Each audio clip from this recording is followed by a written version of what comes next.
Long before the arrival of Spanish ships and colonial flags, the vast landscapes of South America were home to ancient civilizations rich in tradition, innovation, and rhythm. Across rainforests, highlands, river valleys, and deserts, people lived lives deeply intertwined with the land and sky, the seasons and spirits. Among the most prominent civilizations were the Inca of the Andes, the Muisca of the Colombian highlands, and various peoples of the Amazon and Southern Cone. Each adapted to their unique environments, shaping sophisticated societies with architecture, agriculture, and spiritual systems suited to their world. In the high Andes, where the air is thin and the earth rises toward the clouds, the Inca civilization flourished. Their stone cities, like Cusco and Machu Picchu, were built with precision and care. But even in simpler villages, daily life followed rhythms of balance and reverence.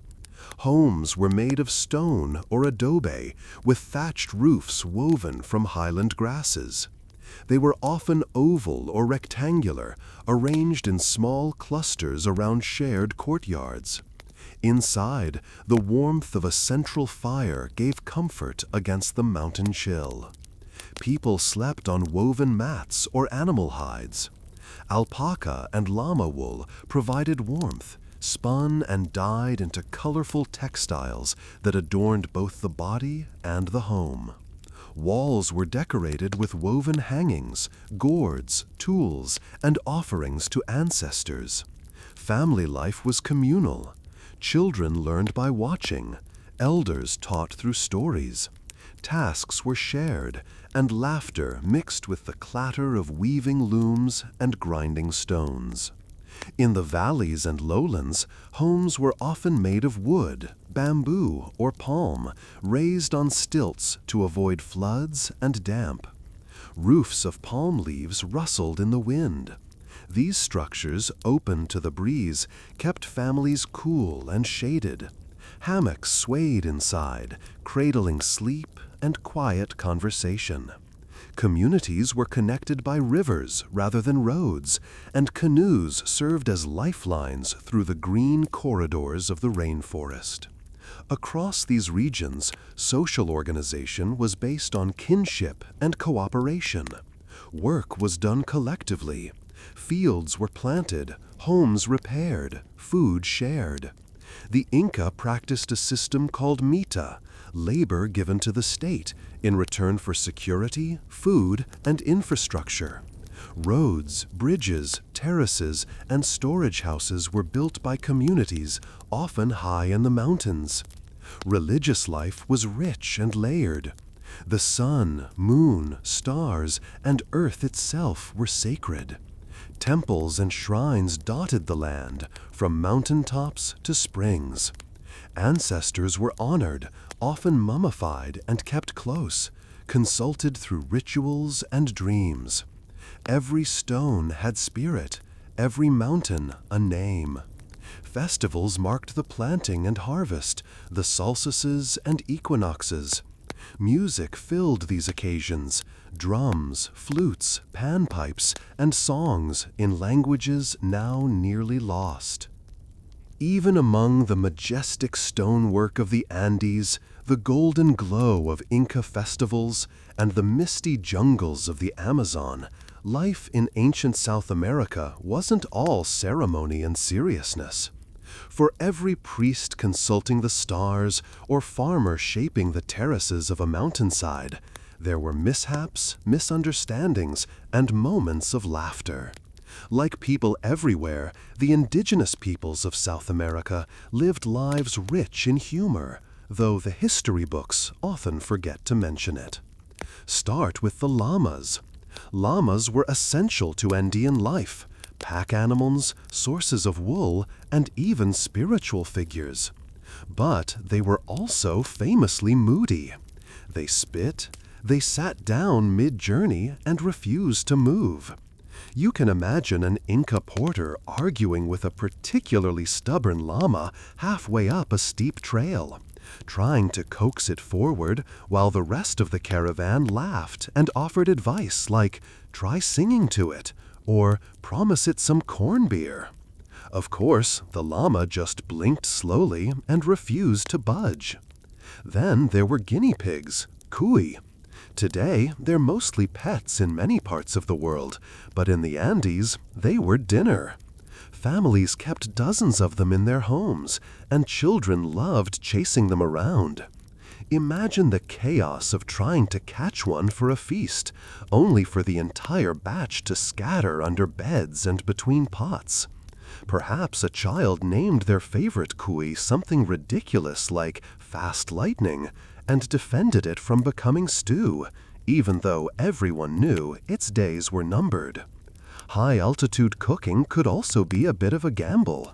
Fires don't burn as hot in thin air, and potatoes, despite being a staple, weren't always cooperative.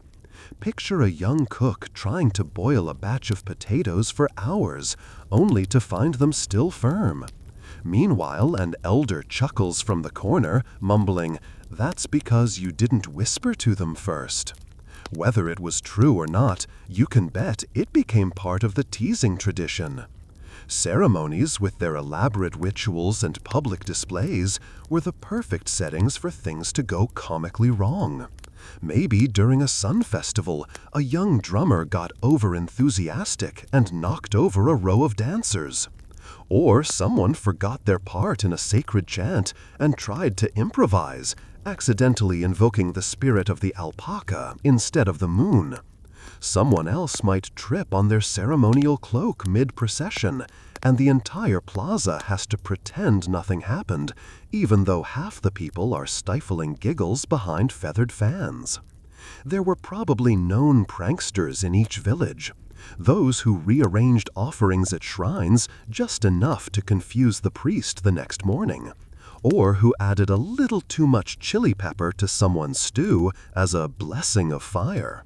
One particularly mischievous teen might sneak up during a llama blessing and draw a mustache on a sleeping guard with charcoal. These small acts weren't acts of rebellion, they were community color, the fabric of familiarity and fun. Andean trade routes were serious undertakings, but even here, hilarity must have followed. Merchants walking for days would play guessing games, tell jokes, or mock each other's walking pace. There surely was a legend of someone getting lost following a wrong alpaca for half a day before realizing it wasn't part of their herd. A wrong turn wasn't just a mistake. It was a story to tell at every campfire afterward. Even the mighty Chasquis, the relay runners who sprinted across mountains carrying royal messages, were not immune to error. Imagine a young runner, nervous and breathless, delivering an urgent message to a village, only to realize he left it behind. Or worse, he delivered the wrong one. The emperor sends a blessing of maize, when it was supposed to be, "Prepare for a royal inspection." Panic, apologies, and a frantic sprint back would follow, all of which would be told and retold as legend.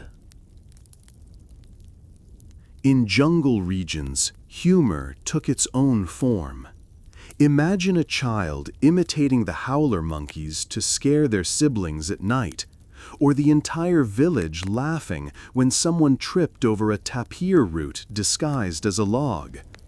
Rainstorms might suddenly douse a romantic courtship attempt, and a poorly placed hammock could lead to spectacular tumbles, followed by teasing chants that stuck for years. Storytelling itself often involved humor. Trickster tales were common, stories of foxes outwitting jaguars, humans who tried to cheat the gods and ended up turned into frogs, or magical hummingbirds that taught lazy hunters a lesson. These stories didn't just entertain children, they helped adults reflect, chuckle, and remember that even the mighty fall flat sometimes. And in every community, There was that one person, the one who exaggerated every tale, who claimed to have once danced with a cloud spirit or wrestled a mountain puma. No one believed him, but everyone listened. His stories grew more ridiculous with each telling, and still people leaned in by the fire, waiting to laugh. So, while history often preserves the grandeur, the empires, the architecture, the astronomy, it's the quiet, silly moments that often bring these people closest to us. The missed steps, the llama spit, the forgotten lyrics, the mischievous children, and the stew that was just a little too spicy. These are the things that made life vibrant. The ancient South Americans were astronomers and builders, farmers and philosophers, but they were also friends, siblings, neighbors, and pranksters. Their greatness wasn't just in stone temples or golden treasures. It was in laughter shared over meals, jokes whispered during rituals, and the playful mistakes that made their days a little lighter. Those moments may not have been written into stone, but they linger in the echoes of stories, in the rhythm of old songs, and maybe even in the knowing smirk of a llama. Eating was as spiritual as it was practical. The diet of South American peoples reflected their landscapes. In the highlands, potatoes were a cornerstone. Dozens, even hundreds of varieties were cultivated. They were boiled, roasted, or freeze-dried into chuño, stored for seasons to come. Maize, too, was vital.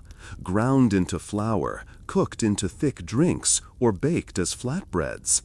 Quinoa, rich in protein, was sown in mountain terraces, then boiled and mixed with herbs or meats.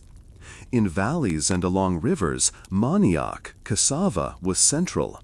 This starchy root was peeled, grated, and cooked carefully to remove natural toxins. It became flatbreads, porridges, and fermented drinks. Peanuts, squash, beans, peppers, and sweet potatoes added flavor and nourishment. Tomatoes and avocados, native to the region, appeared in meals as they do even now. Meat came from alpacas, llamas, guinea pigs, and wild game. In the jungle, fish, birds, and monkeys were hunted with blowguns and traps. Insects were sometimes eaten for protein. In colder areas, meat was dried and salted into charqui, the ancestor of modern jerky. Cooking was done in clay pots or on heated stones. Fires burned in hearths or outside under thatched awnings. Meals were shared communally.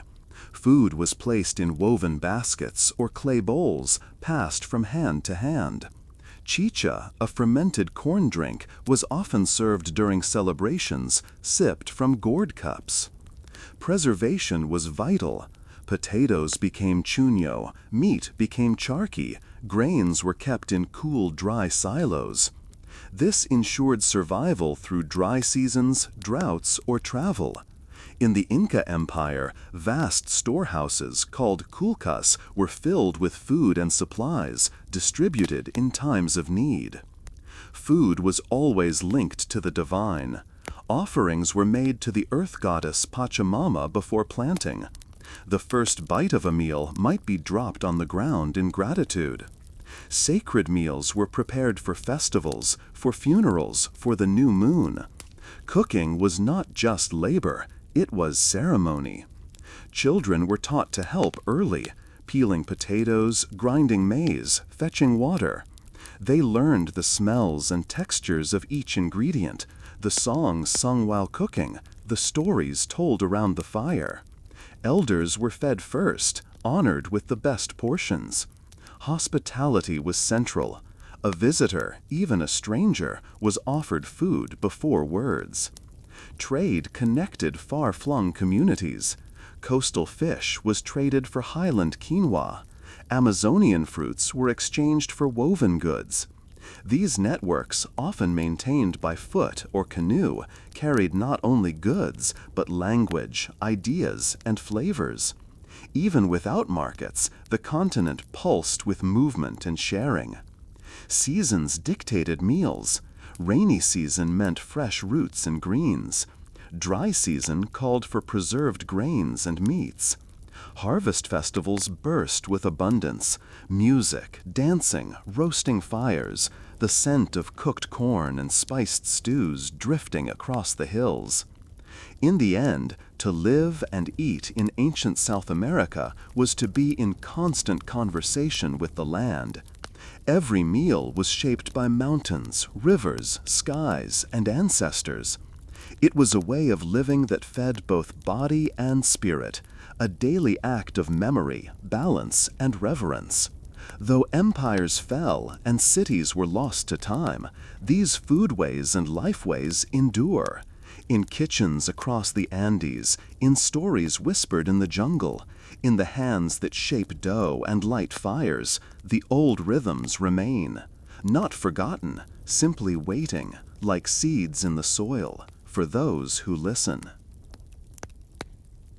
It is crucial to address terminology at the outset. Historically, European colonizers used terms like Red Indians to refer to the indigenous peoples of North America.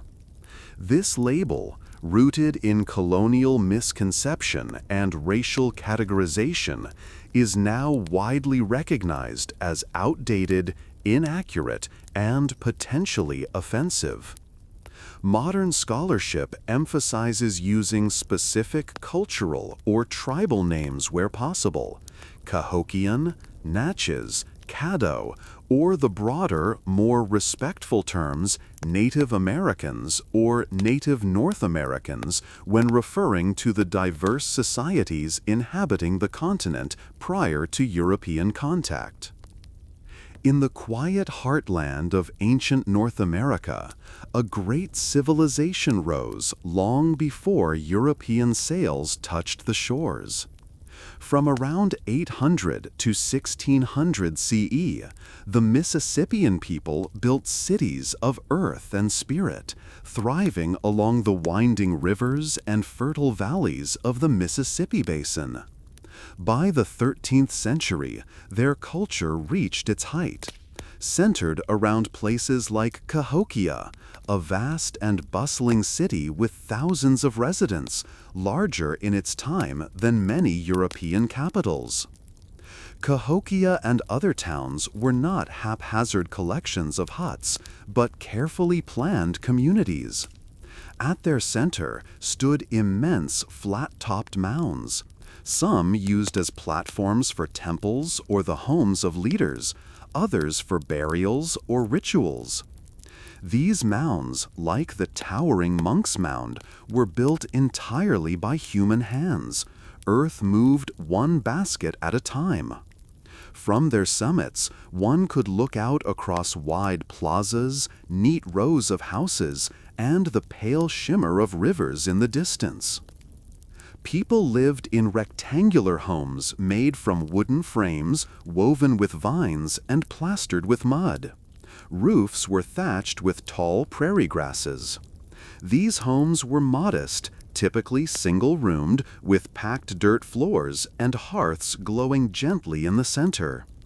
Families clustered their homes around shared spaces, forming tight-knit communities.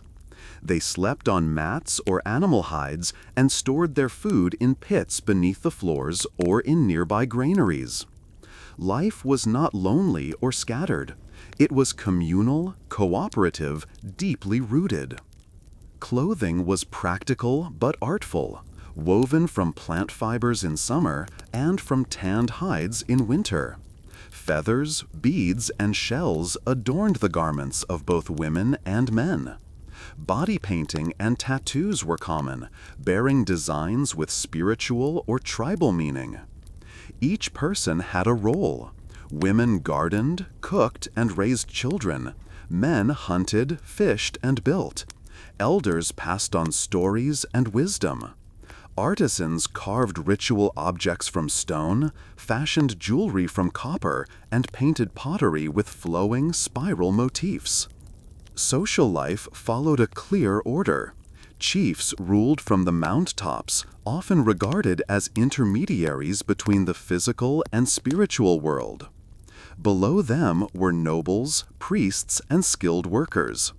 At the base were the farmers and laborers who fed and sustained the whole. Yet even the greatest chief depended on the cooperation of the people. Large communal projects like mound building or festival preparations were done together, accompanied by music, dance, and ceremony. Their cities were not only places of trade or shelter, they were spiritual centers where the earth met the sky. Mississippians moved across rivers and woodlands with ease. Dugout canoes, carved from tree trunks, glide down the waterways, bringing copper from the Great Lakes, seashells from the Gulf, obsidian from far-off mountains. These rivers were not just paths of commerce, they were sacred veins of the land, connecting communities across hundreds of miles. Trade brought new tools, ideas, and ceremonial customs, weaving a cultural tapestry that spanned the eastern half of the continent. Their world was steeped in meaning. They aligned their plazas and monuments with the stars and sun, tracking solstices and equinoxes, living in rhythm with the seasons. The universe to them was layered, the bright upper world of sun and sky spirits, the middle world of people and plants, and the mysterious underworld of water, ancestors, and shadowed power. The mounds may have symbolized this cosmic order, rising from the earth, reaching toward the heavens, rooted in memory. And through it all, their lives remained intimately tied to the land. They built with it, ate from it, and believed in it. Theirs was a civilization of balance, with nature, with one another, with the unseen. Though time would wear away their cities and forests would reclaim their fields, the mounds still stand, quiet monuments to a people who lived not simply, but wisely. A people who shaped the land as gently as it shaped them. In the world of the Mississippians, food was far more than sustenance. It was tradition, community, spirit, and survival. Eating was woven into every season, every festival, every family gathering. From the soft dawn light over a cornfield to the final embers of a shared fire, food shaped the rhythm of life. Despite the reverent tone often used to describe the Mississippian people, with their massive mounds, sacred ceremonies, and intricate societies, daily life among the Mississippians likely involved plenty of laughter, playful teasing, and moments that would feel surprisingly familiar and amusing to us today. Imagine, for instance, the mischief of children running between the rows of maize, playing games that involved chasing each other with ears of corn, occasionally tripping over roots and turning the family garden into a miniature battlefield. Kids in every society have a tendency to make a mess of things, and it's unlikely Mississippian kids were much different. They probably turned ceremonial masks into playthings when adults weren't looking, or sneakily raided the family's stash of roasted nuts, blaming a sibling or perhaps the family dog. Even the solemn mound-building projects, impressive as they were, might have had their moments of absurdity. Picture a group of laborers hauling baskets of dirt up a 100-foot-high mound in the humid summer heat, only for one of them to trip, spill the entire load, and hear the groans from everyone behind them who now had to climb over the fresh pile. Grumbles turned into jokes, jokes turned into chants. Someone probably got a nickname they never lived down, like Muddyfoot or Basket Dropper. Among community members, nicknames and playful teasing were likely part of everyday life. In societies with close-knit ties, people had a way of remembering each other's best and worst moments with gentle humor. Maybe someone famous for falling asleep during important ceremonies earned a reputation as the great dreamer.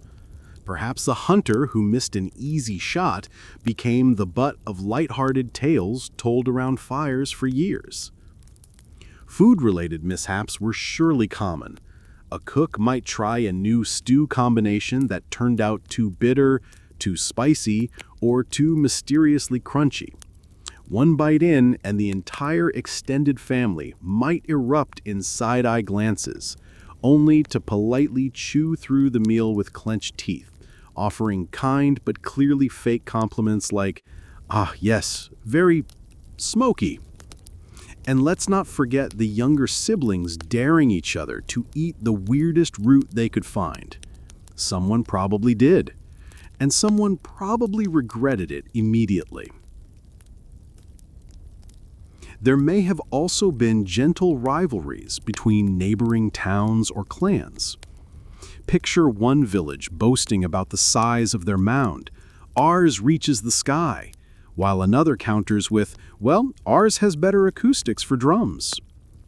During seasonal gatherings, you can imagine sports or physical games where the losing team had to bring firewood for the next feast, or, worse, wear some embarrassing ceremonial headgear as punishment. These traditions, like wearing a carved gourd hat or being the subject of the next public song, likely encouraged community bonds through shared embarrassment and laughter. Even spiritual life, while deeply respected, may have included humorous moments. Imagine a ceremony disrupted by a sudden gust of wind that blew away feathers, cloaks, or painted ashes in the wrong direction. Or an apprentice shaman mixing up chants, accidentally invoking the spirit of the river when they meant to bless a field of squash. A village elder might chuckle softly and shake their head, correcting the error with a patient smile, while others tried not to laugh outright. The Mississippian world also likely included trickster tales, stories of animals or spirits who bent the rules, played tricks, or challenged the proud. Trickster figures are common in indigenous storytelling across the Americas, often teaching moral lessons through humor. Perhaps there was a tale of the deer who outwitted a lazy hunter, or the owl spirit who convinced a greedy man to give away all his food. These stories were not only entertainment, but tools for teaching children and making sense of the world, with a sly wink to human nature. And in every generation, there was probably that one person known for their loud laugh, their awkward dancing, or their uncanny ability to fall into rivers while gathering reeds. They were loved anyway, maybe even more for it. So, while history often paints the Mississippians in tones of earth and gold, stoic builders of great cities, keepers of calendars, readers of stars, beneath that grandeur lived real people. People who spilled soup, told bad jokes, accidentally called their chief mom, and fell asleep mid-ritual. Their laughter echoed across plazas. Their jokes found their way into family stories. Their humor, like their mounds, is still with us, just buried a little deeper beneath the soil. At the heart of the Mississippian diet was maize, corn. It was more than a crop. It was a gift, a symbol, a living spirit. Mississippians cultivated vast fields of maize, which they planted, tended, and harvested with care. Seeds were saved from the best ears each year, passed down through generations. The corn plant itself was sacred, often personified in myth and honored in ritual. Corn was eaten fresh when green, roasted over fires or boiled. It was also dried and stored for winter, then ground into meal for porridge, cakes, or thick stews. Alongside corn grew the rest of the three sisters, beans and squash. These three crops were grown together in mounds of earth, beans climbing the corn stalks, squash spreading across the ground to hold moisture and shade the soil. Beans added nitrogen to the earth, nourishing it for future harvests. Squash came in many forms: long gourds, round pumpkins, thick-rinded storage types. Their flesh was roasted or boiled, their seeds dried and eaten, their shells dried and used as bowls or containers. This trio, corn, beans, and squash, was the cornerstone of the Mississippian table, but it was far from the only food. The people also grew sunflowers for their seeds, sumpweed, amaranth, maygrass, and goosefoot, now largely forgotten crops that once fed thousands. Tubers and roots were dug from the earth, gathered and shared among families. Gardens were common near homes, with women tending plots that grew herbs, greens, and medicinal plants. Children helped gather wild berries, blackberries, elderberries, raspberries, and persimmons, sweet and tart in their seasons. Hickory nuts, walnuts, and acorns were collected in autumn, cracked open with stone hammers, and sometimes leached to remove bitterness before being ground into flour or used in hearty soups. Fishing provided abundant protein. Rivers and streams near Mississippian towns were rich with fish: catfish, gar, drum, perch, and freshwater mussels. Nets woven from plant fibers were cast into the waters, and fish traps made from woven sticks were placed in shallow currents. Canoes glided silently at dawn as fishers speared their catch by firelight or moonlight, their reflections flickering on the surface. Hunting added meat to the diet. Deer were the most prized game, providing not only food, but hides for clothing and bone for tools. Men moved quietly through forests with bows and arrows, stalking deer, wild turkeys, and smaller animals like rabbits and squirrels. Bison may have been hunted on the edges of the Mississippian range. Every part of the animal was used. Meat was cooked fresh or dried into jerky, fat rendered into grease, organs eaten or used in ritual. Skins were tanned, bones sharpened, sinew twisted into string. Mississippian cooking was done over open fires or in earth ovens. Stones were heated and dropped into pits or clay vessels to boil stews. Clay pots were crafted for every purpose: cooking, storing, fermenting. Food preparation was usually done by women, who passed down techniques, recipes, and stories through generations. Meals were shared communally. There were no individual plates.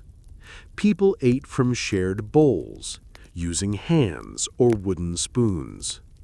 Eating was a social event, a time of storytelling, planning, laughing, remembering. Special foods were prepared for festivals: corn cakes flavored with berries or nuts, smoked fish wrapped in leaves, thick porridges sweetened with honey or sap. Ceremonial feasts marked the seasons, planting time. At these gatherings, clans and families came together. Music echoed, fires blazed, and the aroma of roasting meat and simmering broth carried through the trees. Mississippians also knew how to preserve their food. Corn was dried on platforms or woven into braids and hung in granaries. Meat was smoked or sun-dried. Nuts were stored in baskets or clay jars. Dried fish, pressed fruit, and powdered roots ensured survival through long winters or lean seasons. Food was security. A full granary was peace. Food held spiritual meaning. The act of planting was often accompanied by prayer. Offerings of first fruits or meat were made to spirits or ancestors. Some foods were believed to have protective power, others to bring visions. The sharing of food was an act of balance between the people and the land, the living and the dead. Water, too, was part of the meal. Cool river water, sweet sap from trees, infusions made from herbs or flowers. In some places, Mississippians brewed mildly fermented drinks for ceremonies, though nothing like European alcohol. The focus was on health, connection, and ritual. Meals followed the rhythm of the day and the tasks of the season. A simple morning meal might include leftover stew or roasted squash. Midday food was often eaten quickly in the fields. Evening brought the main meal, eaten around the fire as stories unfolded and children drifted to sleep. During harvest time, meals were large and lively. During winter, they were smaller but nourishing, stretching what was stored. Eating was never rushed. It was thoughtful. It was thankful. Every bite carried the memory of work, of hands that planted and gathered, of rivers that gave and forests that sheltered. The Mississippians did not have markets as we know them today, but bartering and exchange were common. A surplus of dried fish could be traded for nuts, tools, or clay vessels. Women played a key role in these exchanges, bringing baskets of goods to gatherings where news, songs, and stories were traded also. Children were fed gently, given mashed roots or ground corn, then small bites from the family pot. Elders were honored with soft foods and the first servings. Hospitality was sacred. A guest was always fed, even if food was scarce. Sharing food was a moral act, a sign of character and kindness. There was no written cookbook. Recipes lived in memory, passed from mother to daughter, grandmother to child. Ingredients varied by region, by season, by family tradition. Yet the heart of the cuisine remained seasonal, fresh, communal, respectful. The decline of Mississippian society came slowly, over generations. Environmental changes, resource pressures, and shifting alliances all played a role. But their foodways, their knowledge of the land, and their sense of gratitude toward the earth endured.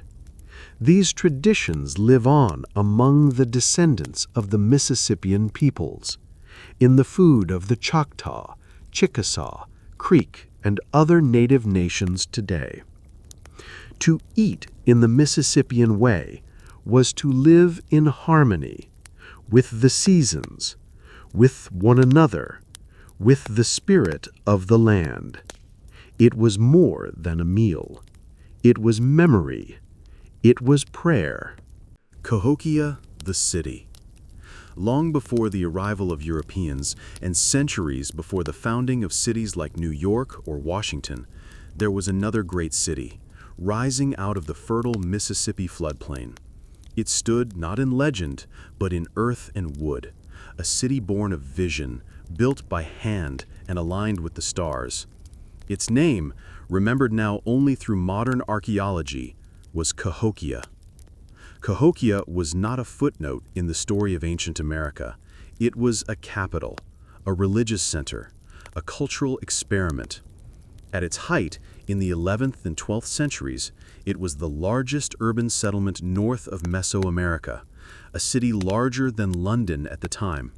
With tens of thousands of residents, towering earth mounds, vast plazas, and an intricate network of beliefs and symbols, Cahokia was a center of life and meaning. The mounds remain today, covered in grass, rising silently from the landscape just outside present-day St. Louis. They are the last great witnesses to a forgotten civilization. These were not burial mounds alone, though some were. They were temples, platforms, and markers of cosmology. Cahokia was built with intent. Homes, rituals, ceremonies, power, and play, all arranged with precision. This chapter sets the stage for the journey to come, a deep dive into a city that defies stereotypes about pre-Columbian North America. It asks the reader to see indigenous history not as fragmented, but as rich, urban, organized, and deeply spiritual. Cahokia is not myth. It was real. A city of people who planted maize, raised children, buried their dead with ceremony, and looked to the skies for guidance. To understand Cahokia is to understand that America's history did not begin with European ships. It began in places like this, in cities of earth and fire, memory and meaning. Before there was Cahokia, there were the roots of Cahokia, the scattered villages, seasonal camps, and sacred places that stretched across the central woodlands for generations. Life in the centuries leading up to the city's rise was not simple, but it was more dispersed. Families and small communities lived close to rivers, farming the three sisters, maize, beans, and squash. They hunted deer, fished in the backwaters, and moved with the seasons. But change was brewing. Slowly, maize agriculture began to intensify. Settlements grew slightly larger. Pottery styles began to unify. Trade networks widened. Across the land there was a quiet hum, the early signs of centralization, of belief systems aligning, of social complexity preparing to leap. These centuries were not a prelude in a passive sense. They were active centuries of experimentation, innovation, and spiritual searching. People were starting to build small mounds, conduct new forms of burial, and create iconography that hinted at more powerful beings and more structured beliefs. The land itself, the floodplain near the Mississippi, offered a fertile canvas. With its rich soil, abundant water, and strategic position between regions, it was the perfect place for something larger to emerge. And when it came, it would come quickly. It happened suddenly. Around AD 1050, the Mississippi Valley exploded into something new. Small villages vanished. People moved by the thousands into a central place. Forests were cleared. Fields expanded. Earth was moved by hand in staggering quantities. This was the birth of Cahokia. In a generation, a city was built. At its heart stood Monk's Mound, the largest earthen structure in North America. Around it, dozens of smaller mounds, ceremonial plazas, and wooden post circles, known as woodhenges, were laid out with mathematical precision. This was not random growth. It was urban planning inspired by cosmology. Why did this happen? The causes are debated, but the impact is clear. This was a cultural revolution. A religious vision, possibly led by a prophet-like figure, reshaped life. The people did not just build a city, they entered a new worldview. Time was marked by the sun. Space was sacred. Rulers were more than administrators. They were mediators between earth and sky. At Mound 72, a ruler was buried with shell beads shaped like a falcon. Dozens of sacrificial victims were buried nearby. This was not casual ceremony. It was a society operating on deeply spiritual terms, a city built with belief as its mortar.